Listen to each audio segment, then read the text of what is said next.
जब सास ने खा ली हंसने वाली दवा। कुसुम अपनी बहू सुरभि और बेटे ऋतिक के साथ रहती थी। कुसुम के पति सुरेश काम के सिलसिले में अक्सर शहर से बाहर ही रहते थे। एक दिन वो अपने घर आए और कुसुम के लिए बहुत सारी दवा लेकर आए। भाग्यवान, कहाँ हो तुम? अरे आ गए आप। इस बार बहुत दिनों में आए और मैंने आपको जो घुटनों के दर्द की दवाई लाने के लिए कहा था वो तो लाए हैं ना आप? हाँ हाँ, तुमने जो भी कहा था वो सारी चीजें ले आया हूँ। बस अब एक गिलास पानी तो पिला दो। सुरभि, एक गिलास पानी तो लाना। सुरभि जल्दी से पानी लेकर आती है। सुरेश सुरभि के सर पर हाथ रखता है और उसका हालचाल पूछता है। बहू, ये तुम्हारी सास के लिए मैं कुछ दवाई लाया था। तुम देख लो ये दवा। तुम्हारी सास तो है भुलक्कड़, किसी और दवाई की जगह कोई और दवाई खा लेगी तो लेने के देने पड़ जाएंगे। सुरेश एक एक करके सुरभि को दवाई बताने लगा। देखो, यह घुटने के दर्द की दवा है। यह घुटनों के दर्द के लिए मालिश का तेल है। रोज रात को मालिश करनी है इससे। ये बीपी की दवा और ये कमर दर्द की। एक दवाई की शीशी हाथ में लेकर कहते हैं, लेकिन ये दवाई किस चीज की है? लगता है मेडिकल वाले ने गलती से दे दिया। सुरेश कुछ दिन अपने घर वालों के साथ रहता है और फिर शहर से बाहर चला जाता है। सुरभि रोज अपनी सास को दवाई दे देती है, लेकिन एक दिन वो घर के काम में बहुत व्यस्त होती है और अपनी सास को दवाई देना भूल जाती है। लगता है सुरभि को आज बहुत ज्यादा काम है। चलो कोई बात नहीं, मैं खुद ही दवा ले लेती हूँ। अरे वाह, ये दवाई तो बहुत स्वादिष्ट है। थोड़ी सी और पी लेती हूँ। इस तरह कुसुम थोड़ी थोड़ी करके हंसने वाली दवाई की पूरी बोतल ही पी लेती है। माँ जी, आज मेरे मायके वाले आ रहे हैं। भैया का फोन आया था। क्या कहा? मायके वाले? अरे तो तू यहाँ क्यों खड़ी है? खाने में कुछ अच्छा सा बना ले। माँ जी, आप इतना हंस क्यों रही हो? आप मेरे मायके वालों का मजाक तो नहीं बना रही हो ना? नहीं नहीं नहीं, मैं कहाँ मजाक बना रही हूँ। मैं तो बस बता रही हूँ। माँ जी, आप झूठ भी बोलती हैं। आप अभी तो हंस रही थी। कुसुम हंसती ही रहती है। सुरभि वहां से चली जाती है और खाने की तैयारी में लग जाती है। थोड़ी देर बाद सुरभि का भाई और सुरभि की माँ आते हैं। कुसुम उन्हें अंदर बिठाती है और अपनी सास को बुला लाती है। समधन जी, कैसी हैं आप? मैं तो ठीक हूँ। आप बताइए, आप कैसे? आंटी जी, आप इतना हंस क्यों रही हो? मैं कहाँ हंस रही हूँ बेटा। जब कुसुम लगातार हंसे जा रही थी तो उन्हें इंसल्ट फील हुई और वे वहां से जाने लगे। अच्छा बहन जी, हम चलते हैं। आपकी मेहमान नवाजी का बहुत बहुत शुक्रिया। सुरभि की माँ जा ही रही थी, तभी उसका पैर फिसल गया और वो बहुत तेज गिरी। माँ, आप ठीक तो हैं? अरे बहन जी, आप ठीक तो हैं? आपको चोट तो नहीं लगी ना?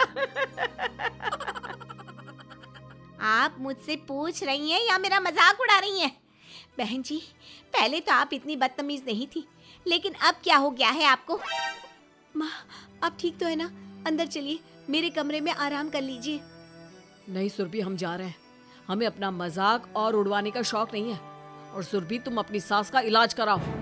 इस तरह सुरभि के मायके वाले चले गए तो सुरभि का गुस्सा चौथे आसमान पर था। उसने अपनी सास से कहा, माँ जी, आपने मेरे भाई और मेरी माँ के साथ ऐसा क्यों किया? अगर आपको उनका यहाँ आना अच्छा नहीं लगा तो आप मुझसे बोल देती। इस तरह उनकी इंसल्ट करने की क्या जरूरत थी? नहीं बहू, मैंने कुछ नहीं किया। अरे भला मुझे क्या पड़ी है जो तेरे घर वालों का मजाक उड़ाऊंगी? देखिए देखिए माँ जी, आप अब भी हंस रही हैं। आपसे तो बात करना ही बेकार है। सुरभि वहां से चली जाती है।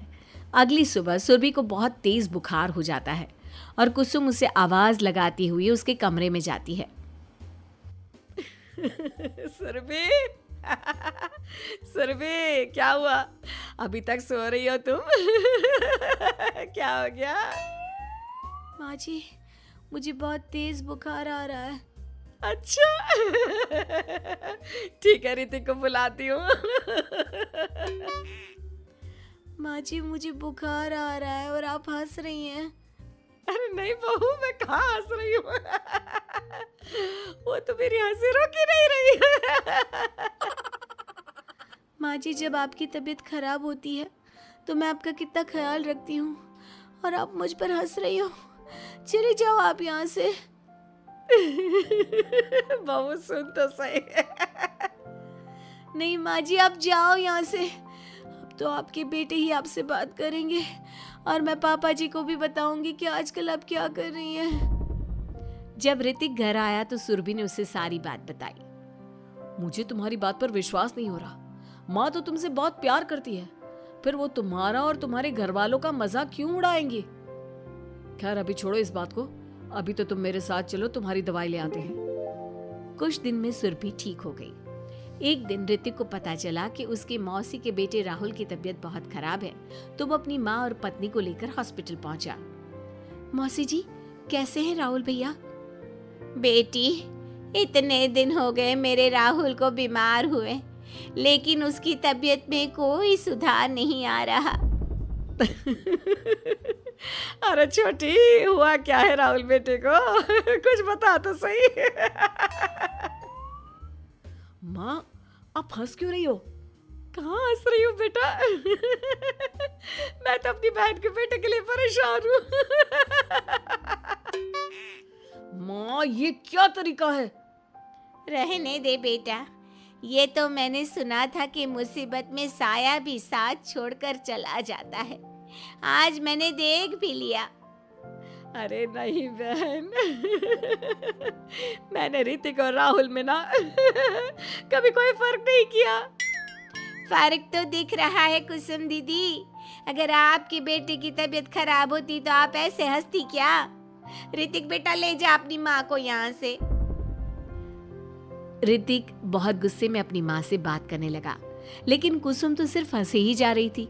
ऋतिक ने अपने पापा को फोन करके बुलाया और उन्हें सारी बात बता दी। बेटा, तेरी माँ तो अपने घर वालों से बहुत प्यार करती है और वो बहुत समझदार है। वो ऐसी हरकत कभी नहीं कर सकती। जरूर कोई ना कोई बात है। कल मैं उसे डॉक्टर के पास ले जाऊंगा। शाम को खाना खाने के बाद सुरभि कुसुम को दवाई देने के लिए गई तो उसने देखा कि दवाई की वो बोतल तो बिल्कुल खाली थी जो सुरेश गलती से ले आया था। सुरभि ने वो बोतल सबको दिखाई। अरे, ये दवाई तो गलती से आ गई थी और मुझे तो पता भी नहीं कि ये किस मर्ज की दवाई है। कुसुम, क्या तुमने ये दवाई पी थी? हाँ जी, एक दिन जब बहू काम में लगी थी ना, तो मैंने ये दवाई पी कर देखी थी।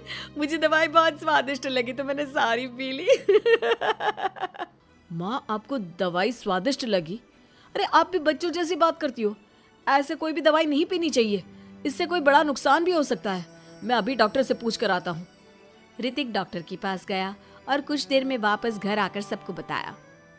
माँ ने जो ये दवाई खाई है ना, ये हंसने वाली दवाई है और माँ ने एक साथ बहुत मात्रा में दवाई खाई है, तो इसका असर थोड़े समय तक तो रहेगा। उसके बाद माँ बिल्कुल ठीक हो जाएगी। अच्छा हुआ जो तू डॉक्टर से पूछ कर आया, नहीं तो हंसते हंसते मेरा पेट ही दुख गया है। तुम जब तक पूरी तरह ठीक नहीं हो जाती घर पर ही रहना, और घर पर कोई मेहमान आए तो उससे बात मत करना। आप ठीक कह रहे हो, मैं ऐसा ही करूंगी। अब मैं बिल्कुल हंसूंगी।